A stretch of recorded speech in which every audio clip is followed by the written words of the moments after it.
નમસ્કાર, project prime time સાથે હું છું જય શર્મા. નજર કરીશું હેડલાઇન્સ પર.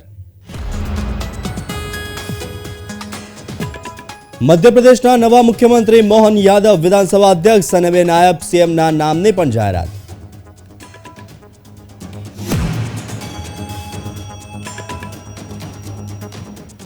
નલિયામાં આજે પણ તાપમાનનું પારું ગગડ્યો. લઘુત્તમ તાપમાન 8.5 ડિગ્રીએ પહોંચ્યું. રાજકોટ, પોરબંદરમાં પણ ઠંડીનો ચમકારો.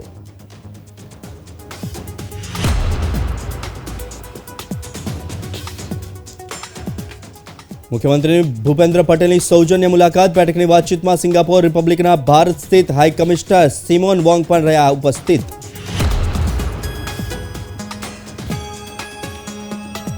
ગ્લોબલ વાઇબ્રન્ટ સમિટ અંતર્ગત પ્રથમ વખત સ્પોર્ટ્સ કોન્ક્લેવનું આયોજન. રમતગમત મંત્રીએ કહ્યું, સ્પોર્ટ્સ મેન્યુફેક્ચરિંગમાં ગુજરાતનો ડંકો વાગશે.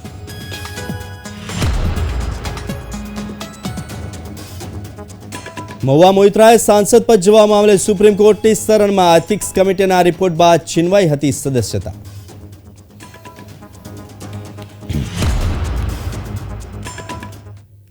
તો હવે નજર કરીએ સમાચારો પર વિસ્તારથી. તો છત્તીસગઢની જેમ મધ્યપ્રદેશની ગાદી પણ નવા ચહેરાને આપવામાં આવી છે. ઉજ્જૈન દક્ષિણના ધારાસભ્ય મોહન યાદવને રાજ્યના નવા સીએમ જાહેર કર્યા છે. તો રાજ્યની ભોપાલમાં બપોરે 3:15 3 નિરીક્ષકો, હરિયાણાના મુખ્યપ્રધાન મનોહરલાલ ખટ્ટર, રાષ્ટ્રીય સચિવ આશા લાકરા અને રાજ્યસભાના સાંસદ કે લક્ષ્મણની હાજરીમાં નવા ચૂંટાયેલા ધારાસભ્યો સાથે વિધાનસભા પક્ષની બેઠક યોજાઈ હતી, જેમાં તેમના નામ પર મહોર મારવામાં આવી છે. તો મધ્યપ્રદેશના સ્પીકર અને 2 ડેપ્યુટી મુખ્યમંત્રીની પણ જાહેરાત કરવામાં આવી છે. નરેન્દ્રસિંહ તોમર વિધાનસભાના સ્પીકર બનશે, જ્યારે જગદીશ દેવડા અને રાજેશ શુક્લા ડેપ્યુટી મુખ્યમંત્રી હશે.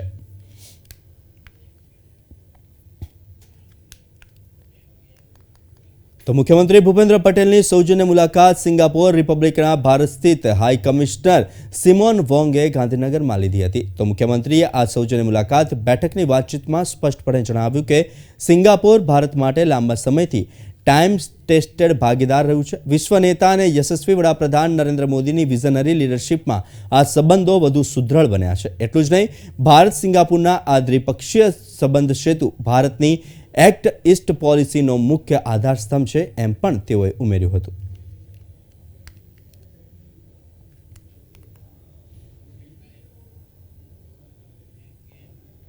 તો નેશનલ ફોરેન્સિક સાયન્સીસ અને યુનિવર્સિટી ગાંધીનગર ખાતે આજથી 2 દિવસીય ભારત યુકે ફોરેન્સિક સાયન્સ અને સાયબર સિક્યુરિટી કોન્ફરન્સનો પ્રારંભ થયો છે. આ આંતરરાષ્ટ્રીય કોન્ફરન્સનું આયોજન British deputy high commissioner Ahmedabad અને national forensic sciences university NFSU Gandhinagar દ્વારા સંયુક્ત રીતે કરવામાં આવ્યું છે.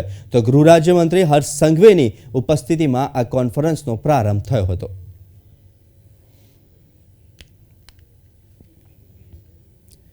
તો ગુજરાતમાં છેલ્લા કેટલાય સમયથી કાયમી શિક્ષકોની ભરતીની માંગ ઉઠી છે અને આ બાબતે અનેક વખત રજૂઆત પણ કરવામાં આવી હોવા છતાં ટેટ અને ટાટ પાસ ઉમેદવારોને ન્યાય નહીં મળતા આજે ટેટ અને ટાટ પાસ ઉમેદવારો ગાંધીનગર મુખ્યમંત્રી અને શિક્ષણ મંત્રીને આવેદનપત્ર આપવા માટે એકઠા થયા હતા. ઉમેદવારો માંગ કરી છે કે જ્ઞાન સહાયક શિક્ષકોની ભરતી કરી દેવામાં આવી છે, પરંતુ રાજ્યમાં ખાલી પડેલી શિક્ષકોની કાયમી ભરતી ક્યારે કરવામાં આવશે?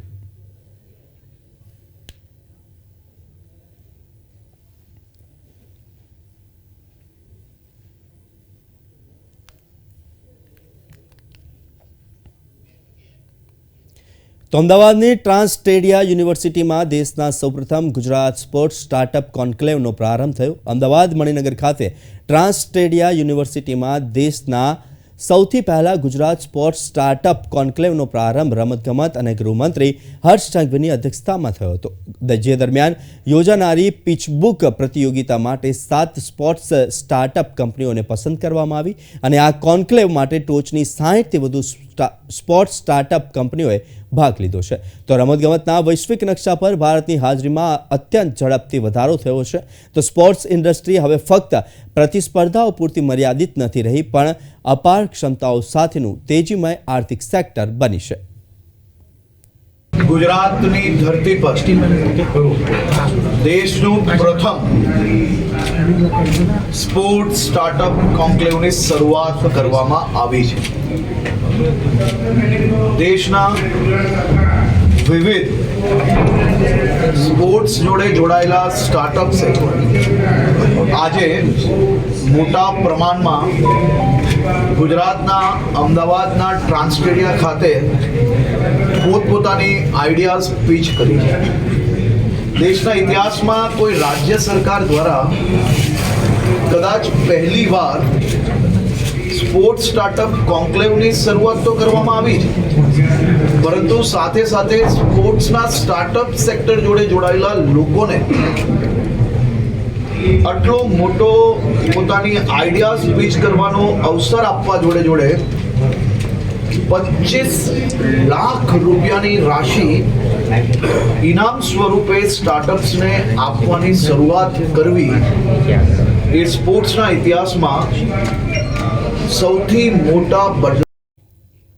તો અમદાવાદમાં સાયન્સ સિટી ખાતે the path of innovation and wellness for વિકસિત ભારત આ થીમ પર આધારિત બાયોટેકનોલોજી ક્ષેત્રે એક પ્રી સમિટ યોજાઈ. મુખ્યમંત્રી ભૂપેન્દ્ર પટેલની અધ્યક્ષતામાં ખાસ આ કાર્યક્રમનું આયોજન કરવામાં આવ્યું. તેમણે આ પ્રસંગે સંબોધન પણ કર્યું તેમજ રાષ્ટ્રીય અને ગુજરાતના બાયોટ્રેક સ્ટાર્ટઅપને પ્રદર્શિત કરતા એક્ઝિબિશનનું ઉદ્ઘાટન કર્યું. टेक्नोलॉजी के क्षेत्र में 2000 करोड़ रुपए से अधिक से एमओयू हुए हैं और इससे करीब 3000 रोजगार के अवसर आएंगे. प्री वाइब्रेंट सक्सेस के तौर पर गुजरात में अब तक केमिकल, फार्मा, इंजीनियरिंग जैसे विभिन्न क्षेत्रों में 30,000 से ज्यादा एमओयू और लार्ज प्रोजेक्ट के लिए भी एमओयू भी हुए हैं. गेटवे टू द फ्यूचर की थीम के साथ हम इस वाइब्रेंट समिट में फ्यूचरिस्टिक सेक्टर्स पर अधिक फोकस करेंगे. फ्यूचरिस्टिक सेक्टर्स की ग्रोथ टेक्नोलॉजी के बिना संभव नहीं है और बायोटेक्नोलॉजी फ्यूचरिस्टिक सेक्टर्स के ओवरऑल ग्रोथ के लिए सबसे इम्पोर्टेंट सेक्टर्स में से एक है. इसीलिए हमने प्री वाइब्रेंट इवेंट के तौर पर बायोटेक्नोलॉजी विषय पर डेडिकेटेड इवेंट आयोजित किया है. बायोटेक्नोलॉजी से जुड़े सेक्टर्स गुजरात में आए और यहां ग्रो करें, इसके प्रयास माननीय प्रधानमंत्री जी ने अपने मुख्यमंत्री कार्यकाल में ही शुरू कर दिए थे. 2004 में श्री नरेंद्र भाई के मार्गदर्शन में गुजरात राज्य में बायोटेक्नोलॉजिकल मिशन को शुरू किया गया था. इस मिशन के अंतर्गत बायोटेक्नोलॉजी सेक्टर से जुड़े कई पहलुओं पर ध्यान दिया गया. इसके परिणाम स्वरूप Gujarat biotechnical research centre, Gujarat biotechnological university, Savli biotech park और Savli technology and business incubator जैसे इंस्टीट्यूट आज गुजरात की शोभा बढ़ा रहे हैं. मुझे ये कहते हुए खुशी हो रही है कि 2017 से शुरू होकर सावली इंक्यूबेटर को पिछले 3 लगातार सर्वेक्षण में देश के टॉप 5 पब्लिक बायो इंक्यूबेटर्स में स्थान दिया गया है. इस इंक्यूबेटर ने 100 से अधिक स्टार्टअप को प्रभावित किया है. इसने लगभग 450 करोड़ रुपए से अधिक के स्टार्टअप के कुल मूल्यांकन के साथ 65 से अधिक पेटेंट जनरेट किए हैं. इसी तरह गुजरात का फार्मा सेक्टर भी राज्य के इंडस्ट्रियल आउटपुट में लगभग 40 से 45% का कंट्रीब्यूशन देता है. ये सेक्टर स्टेट में 12,000 करोड़ से अधिक का रेवेन्यू जनरेट करता है. इतना ही नहीं, आज गुजरात भारत में मौजूदा प्रमुख बायो मैन्युफैक्चरिंग सेंटर्स में एक है.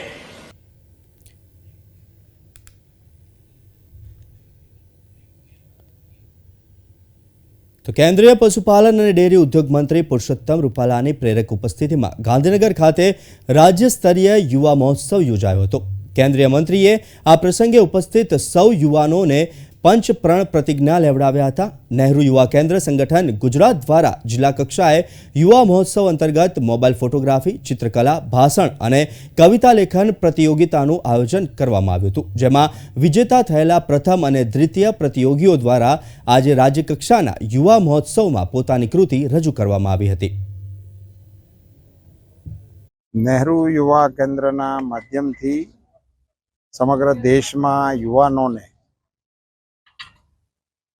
કૌશલ્ય પ્રાપ્ત કરાવવા માટે, યુવાનોના ટેલેન્ટને પ્લેટફોર્મ આપવા માટે અને યુવાનોને વિકસિત ભારતના લક્ષ્ય સાથે જોડવાના ઉમદા હેતુ સાથે આ પ્રકારના કાર્યક્રમોની રચના કરવામાં આવે છે. ગુજરાત નહેરુ યુવા કેન્દ્ર એકમ દ્વારા સુંદર મજાની સ્પર્ધાઓનું આયોજન કરીને રાજ્યભરના યુવાનોને પોતપોતાના ક્ષેત્રમાં આગળ વધવા માટેનું એક પ્લેટફોર્મ પૂરું પાડવાનો સુંદર પ્રયાસ થયો હતો. પંચ પ્રાણની આજે અહીંયા પ્રધાનમંત્રીજીના દિશા નિર્દેશમાં દેશના યુવાનોને માટે જે એક થીમ તૈયાર થયું છે એની પ્રતિજ્ઞા લેવડાવવા માટેનો કાર્યક્રમ કરવામાં આવ્યો હતો. યુવાનોએ સમગ્ર કાર્યક્રમની અંદર ખૂબ ઉત્સાહપૂર્વક ભાગ લીધો હતો. નહેરુ યુવા કેન્દ્રએ પાછલા દિવસોમાં મેરી મિટ્ટી મેરા દેશ કાર્યક્રમને ખૂબ જ સફળતાપૂર્વક સમગ્ર રાજ્યની અંદર સંચાલિત કર્યો હતો. એ જ ઉપક્રમમાં આ કાર્યક્રમો દ્વારા દેશના યુવાનોને વિકસિત ભારતના લક્ષ્ય સાથે જોડાવા માટેની એક સુંદર પ્રક્રિયાનું સંચાલન ગુજરાતમાં થઈ રહ્યું છે. મારું સૌભાગ્ય છે કે મને પણ એનો સાક્ષી બનવાનો અવસર મળ્યો. ધન્યવાદ. તો રાજકોટના જરૂરિયાતમંદોને તેમજ બ્લડ બેંકોને પૂરતું રક્ત ઉપલબ્ધ થાય તેવા હેતુથી ધર્મેન્દ્ર કોલેજના મેદાન ખાતે મહારક્તદાન કેમ્પનું આયોજન કરવામાં આવ્યું હતું. આ રક્તદાન કેમ્પમાં પાણી પુરવઠા મંત્રી કુંવરજી બાવળિયાએ જીવન બચાવી શકાય તેવા રક્તનું દાન આપનાર રક્તદાતાઓ તેમજ આયોજકોને ઉમદા હેતુથી આયોજિત કરાયેલા કાર્યક્રમ માટે બિરદાવ્યા હતા. તો રક્તદાતાઓ અને તેમના પરિવારજનોનું સ્વાસ્થ્ય સારું રહે અને લોકોને શુભ પ્રસંગે આવા સમાજ ઉપયોગી આયોજનો કરવાની પ્રેરણા મળે તેવી શુભેચ્છાઓ વ્યક્ત કરી હતી. તો ગુજરાતમાં છેલ્લા 2-3 દિવસથી ઠંડીનો ચમકારો જોવા મળી રહ્યો છે. ખાસ કરીને રાત્રિ અને સવારના સમયે વધુ ઠંડી અનુભવાઈ રહી છે. તો ગુજરાતમાં પણ ઉત્તર અને સૌરાષ્ટ્રમાં લઘુત્તમ તાપમાન સામાન્ય કરતાં ઓછું નોંધાઈ રહ્યું છે. આજે પણ નલિયામાં 8.5 ડિગ્રી જેટલું તાપમાન નોંધાયું હતું. તો રાજકોટ, પોરબંદર અને ડીસામાં પણ 14 ડિગ્રીની અંદર લઘુત્તમ તાપમાન પહોંચ્યું છે. ગઈકાલની વાત કરવામાં આવે તો ગઈકાલે નલિયામાં 9.2 ડિગ્રીની આસપાસ લઘુત્તમ તાપમાન નોંધાયું હતું. તો છેલ્લા 4-5 દિવસમાં ત્રીજી વખત નલિયામાં સિંગલ ડિજિટમાં લઘુત્તમ તાપમાન પહોંચ્યું છે.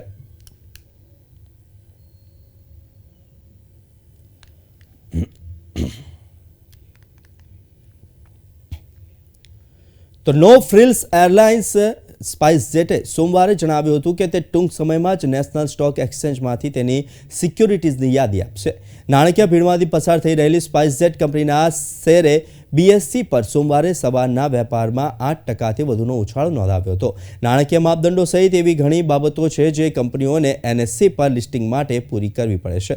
તો સ્પાઇસજેટ એરક્રાફ્ટ ડિલિવરી સહિતની ઘણી સમસ્યાઓ અને અવરોધોનો સામનો કરી રહી છે. તો આથી જ તે વધુ માત્રામાં ભંડોળ એકત્ર કરવાનો વિચાર કરી રહી છે. કંપનીએ ગયા અઠવાડિયે કહ્યું હતું કે બોર્ડ પ્રેફરન્સીસ ધોરણે ઇક્વિટી શેર અથવા કન્વર્ટેબલ સિક્યુરિટીઝ ઇસ્યુ કરીને નવી મૂડી એકત્ર કરવાના વિકલ્પો પર ચર્ચા અને વિચારણા કરશે.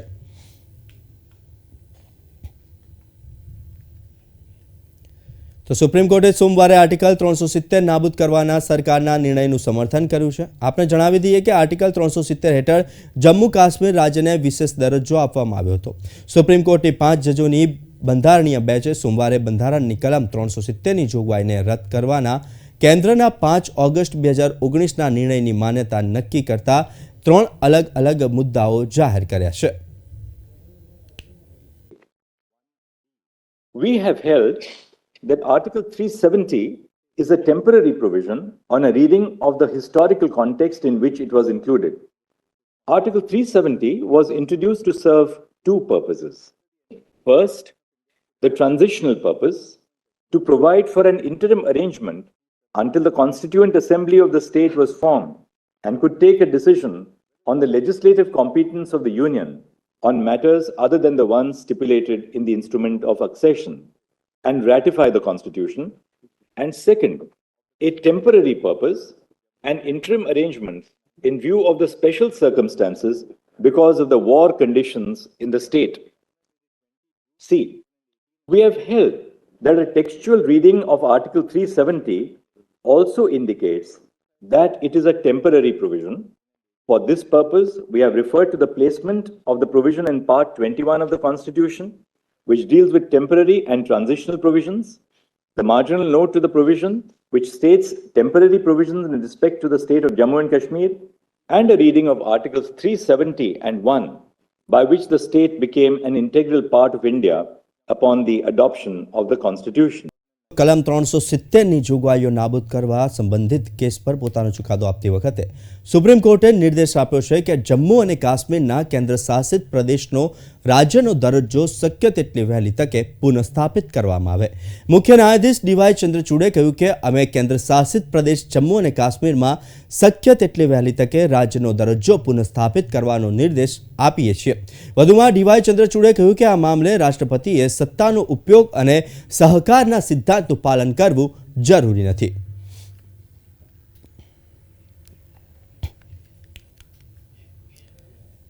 તો કેન્દ્રીય ગૃહપ્રધાન અમિત શાહે સોમવારે જમ્મુ કાશ્મીરના લોકોની વેદના માટે જવાહરલાલ નહેરુની બે મોટી ભૂલોને જવાબદાર ઠેરવી હતી. તેમણે આરોપ લગાવ્યો કે સમગ્ર કાશ્મીર જીત્યા વિના કરવામાં આવેલા યુદ્ધ વિરામ એક મોટી ભૂલ હતી અને બીજી ભૂલ સમગ્ર મુદ્દાને યુએનમાં લઈ જવાની. नेहरू के समय में जो ब्लंडर हुआ था इसके कारण कश्मीर को भुगतना पड़ा. मैं मान्यवर इस सदन में खड़ा रहकर आपके आसन के सामने जिम्मेदारी के साथ कहता हूं कि दो बड़ी गलतियां जो पंडित जवाहरलाल नेहरू के प्रधानमंत्री काल में हुई उनके लिए गए निर्णयों से हुई. इसके कारण सालों तक कश्मीर ने सहन करना पड़ा. एक सबसे बड़ी गलती जब हमारी सेना जीत रही थी पंजाब का एरिया आते ही सीज फायर कर दिया गया और पाक ऑक्यूपाई कश्मीर का जन्म हुआ. अगर सीज फायर 3 दिन लेट होता तो पाक ऑक्यूपाई कश्मीर आज भारत का हिस्सा. एक मान्यवर एक ही गलती बताने से इतना तिलमिला गया. नहीं, मैंने हटा दिया. मैं तो सिर्फ नहीं ऐसा नहीं है. मैं सिर्फ दो ही बताना चाहता हूं. एक, पूरा कश्मीर जीते बगैर सीज फायर कर लिया और दूसरा यूएन के अंदर हमारे मसले को ले जाने की बहुत बड़ी गलती की. તો તૃણમૂલ કોંગ્રેસના સાંસદ મહુવા મોઇત્રા લોકસભા સભ્યપદ છીનવી લેવાના વિરોધમાં સુપ્રીમ કોર્ટના દ્વાર ખખડાવ્યા છે. આપને જણાવી દઈએ કે કેસ ફોર ક્વેરી કેસમાં પ્રશ્નોથી ઘેરાયા બાદ એથિક્સ કમિટીએ લોકસભામાં પોતાનો અહેવાલ રજૂ કર્યો અને ત્યારબાદ લોકસભા અધ્યક્ષે મહુવા મોઇત્રાને સંસદ પદથી નિષ્કાસિત કર્યા હતા. હવે આના વિરોધમાં મહુવા મોઇત્રાએ સુપ્રીમ કોર્ટમાં અરજી દાખલ કરી છે. મહુવા મોઇત્રા પર પૈસા લઈને સંસદમાં સવાલ પૂછવાના આરોપ લગાવવામાં આવ્યા છે. આરોપીની તપાસ કરી રહેલી સંસદની એથિક્સ કમિટીએ લોકસભામાં મહુવાનું સંસદ સભ્ય પદ ખતમ કરવાની ભલામણ કરી હતી. બાદમાં રિપોર્ટના આધારે લોકસભા સ્પીકર ઓમ બિરલાએ મહુવા મોઇત્રાને લોકસભામાંથી નિષ્કાસિત કરી દીધા હતા. આ પહેલા એથિક્સ કમિટી સમક્ષ મહુવા મોઇત્રાએ સ્વીકાર કર્યો હતો કે તેમણે સંસદમાં સવાલ પૂછવા માટે પોર્ટલને લગતી પોતાની વિગતો આઈડી પાસવર્ડ શેર કર્યા હતા.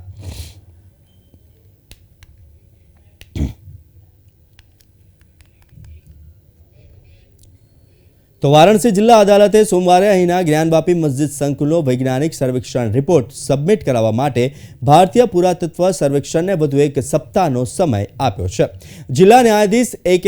વિશ્લેષે ASIને સર્વેક્ષણ પૂર્ણ કરવા અને તેનો રિપોર્ટ સબમિટ કરવા માટે એક અઠવાડિયાનો વધારાનો સમય આપ્યો હતો. કોર્ટે આ મામલે સુનાવણીની આગામી તારીખ 18 ડિસેમ્બર નક્કી કરી છે.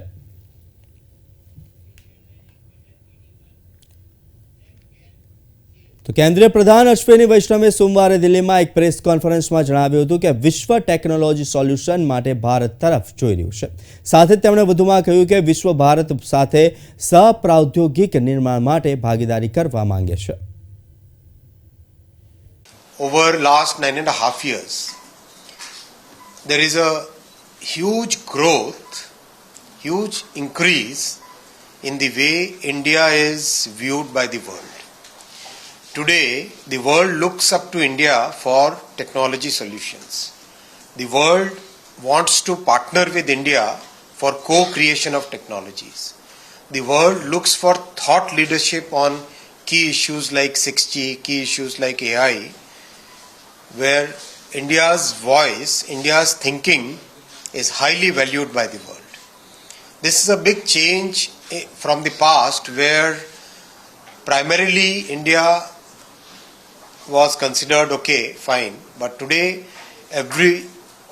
every major country wants to join hands with India for co-creation, for technology leadership, for development of technology. That's a big change which has happened. And another thing which the world has realized is Prime Minister's vision of democratizing technology. Over last 9.5 years, તો ભાજપના નેતા મુખ્તાર અબ્બાસ નકવીએ સોમવારે પુષ્ટિ કરી કે ઉપરાષ્ટ્રપતિ જગદીપ ધનખરે શુક્રવારે રાજ્યસભામાં નમાઝ માટે આપવામાં આવેલા વધારાના 30 મિનિટનો વિરામ હટાવી દીધો છે. આ અંગે પ્રતિક્રિયા આપતા તેમણે કહ્યું કે દેશને ધાર્મિક રિવાજોથી ચલાવવો યોગ્ય નથી. બંધારણ કોઈપણ ધર્મને વિશેષ દરજ્જો આપતું નથી. देखिए, देश जो है वो सांप्रदायिक रिवाज से नहीं बल्कि संवैधानिक मिजाज से चलता है. अब अगर देश को कुछ लोग सांप्रदायिक रिवाज से चलाने की कोशिश कर रहे हैं और जो संवैधानिक मिजाज है उसको ताक पे रखने की कोशिश कर रहे हैं तो ये ठीक नहीं है. जो संविधान है पंथ निरपेक्षता के प्रस्तावना के साथ, उसके संकल्प के साथ है और जिसमें कि किसी भी आस्था और किसी भी धर्म को विशेष किसी तरह का जो है वो आप स्पेशल कंसेशन नहीं कर सकते. लेकिन क्यों चल रहा था, किस लिए चल रहा था, ये तो बेटर है जिन्होंने करा है वो बताएंगे. लेकिन इतना भी स्पष्ट है कि नमाज पे कोई रोक नहीं है, लेकिन नमाज के नाम पर जो संसद में छुट्टी की गई थी उसको रोका गया है. તો ગયા અઠવાડિયે ચક્રવાત મિચુંગ બાદ તમિલનાડુના તિરુવલ્લુર જિલ્લાના નસરતપેટ, યમુનાનગર જેવા પૂરગ્રસ્ત વિસ્તારોમાં પાણી હજુ પણ ઓછું થયું નથી. નસરતપેટ વિસ્તારમાં શાળાના બાળકો સોમવારે બોટમાં શાળાએ જતા જોવા મળ્યા હતા, કારણ કે રસ્તાઓ પરથી પાણી હજુ ઓસરાયા નથી. ચક્રવાત મિચુંગને કારણે 7 દિવસ શાળા બંધ રહ્યા બાદ સોમવારે ચેન્નાઈ અને તિરુવલ્લુર જિલ્લામાં શાળાઓ અને કોલેજો ખુલ્લી હતી.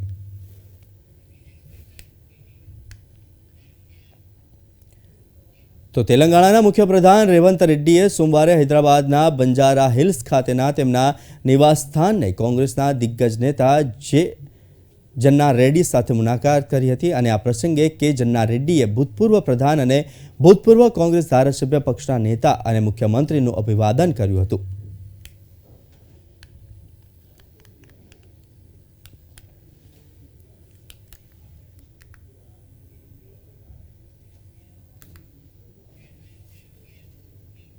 તો તેલંગાણાના મંત્રી પી શ્રીનિવાસ રેડ્ડીએ સોમવારે વિજયવાડામાં કનકદુર્ગા મંદિરની મુલાકાત લીધી. એપીસીસી પ્રમુખ રુદ્ર રાજુ તેમની સાથે મંદિરે પહોંચ્યા હતા. મંદિરમાં મીડિયા સાથે વાત કરતા પી શિવાનિશાને રેડ્ડીએ કહ્યું કે સાચું છે કે છેલ્લા 9.5 વર્ષથી તેલંગાણાના લોકોને તેઓ જે ઈચ્છતા હતા તે મળ્યું નથી. તાજેતરની ચૂંટણીમાં લોકોએ તેમના સપના પૂરા કરવા માટે ઇન્દ્રામૈયા રાજ્યને મત આપ્યો અને કોંગ્રેસ સરકારમાં તમામ સુવિધાઓ ચોક્કસપણે પૂરી પાડશે.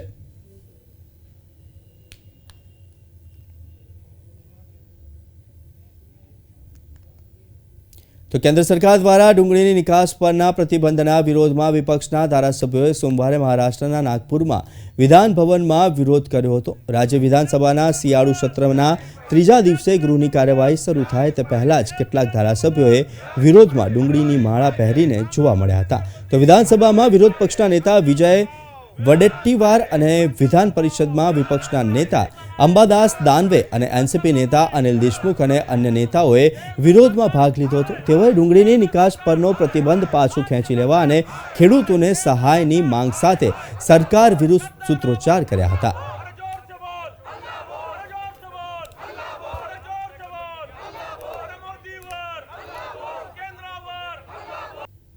તો મહારાષ્ટ્રના આલંદીમાં સોમવારે જ્ઞાનેશ્વર મૌલીનો 726મો સંજીવન સમાધિ સમારોહ ખૂબ જ ઉત્સાહ સાથે ઉજવવામાં આવ્યો. આલંદીના શ્રી સંત જ્ઞાનેશ્વર મહારાજ સમાધિ મંદિરને પુષ્પોથી શણગારવામાં આવી. તો ઇન્દ્રાયણી નદીના કિનારે હજારો ભક્તો સ્નાન કરવા અને જ્ઞાનેશ્વર મૌલીની પૂજા કરવા માટે એકઠા થયા હતા.